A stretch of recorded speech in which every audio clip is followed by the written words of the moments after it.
ಇಡೀ ಕರ್ನಾಟಕದಲ್ಲಿ ಇವತ್ತು ಐತಿಹಾಸಿಕ ಆದೇಶವನ್ನ ಡಾಕ್ಟರ್ ಎಂ ಎ ಸಲೀಂ ಅವರು ಹೊರಡಿಸಿದ್ದಾರೆ. ನೀವು ರಾಜ್ಯದ ಯಾವುದೇ ಪೊಲೀಸ್ ಸ್ಟೇಷನ್ಗೆ ಹೋದಾಗಲೂ ಈ ಆದೇಶದ ಪ್ರತಿಯನ್ನ ತಗೊಂಡು ಹೋಗಿ. ಯಾವ್ದಾದ್ರು ಪೊಲೀಸ್ ಸ್ಟೇಷನ್ ಅಲ್ಲಿ ನಿಮ್ ವಿರುದ್ಧ ಧ್ವನಿ ಏನಾದ್ರೂ ಎತ್ತಿದ್ರೆ ಏಯ್ ಓಯ್ ಅಂತೆಲ್ಲ ಬೊಬ್ಬೆ ಹೊಡೆದು ದರ್ಪ ತೋರ್ಸಿದ್ರೆ ಈ ಆದೇಶವನ್ನ ತೋರ್ಸ್ರಿ, ಪೊಲೀಸರ ಮುಖಕ್ಕೆ ಹಿಡೀರಿ. ಹಿಂಗ್ ಮುಂದೆ ಹೋದ್ರಿ ನಮ್ ಹೆಮ್ಮೆಯ DG IGP ಆದೇಶವನ್ನ ಅಂತ ಕಡಕ್ಕಾಗಿ ಹೇಳಿ, ಯಾರಿಗೂ ಮೊಲಾಜ್ ನೋಡ್ಬೇಡಿ.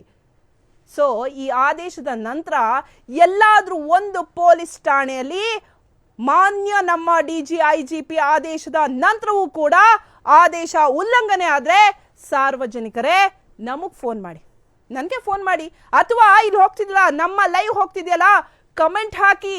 ನಾನೇ ಖುದ್ದು ಪೊಲೀಸ್ ಠಾಣೆಗೆ ಬಂದು ಯಾವುದೇ ಕರ್ನಾಟಕದಲ್ಲಿ ಯಾವುದೇ ಸ್ಟೇಷನ್ ಆದ್ರೂ ಪರವಾಗಿಲ್ಲ, ನಿಮ್ಗೆ ಏನೇ ಆದ್ರೂ ಕೂಡ ಕಮೆಂಟ್ ಹಾಕಿ ಇಲ್ಲ ಫೋನ್ ಮಾಡಿ.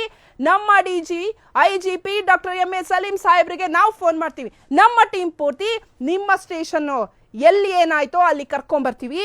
DG IGP ಸಲೀಂ ಸಾಹೇಬ್ರೆ ಆದೇಶವನ್ನ ಉಲ್ಲಂಘಿಸಿದ್ರೆ ಇಡೀ ಸ್ಟೇಷನ್ ಅಲ್ಲಿರೋರು ಎಲ್ಲರನ್ನ ಸಸ್ಪೆಂಡ್ ಮಾಡಬೇಕು ರೀ.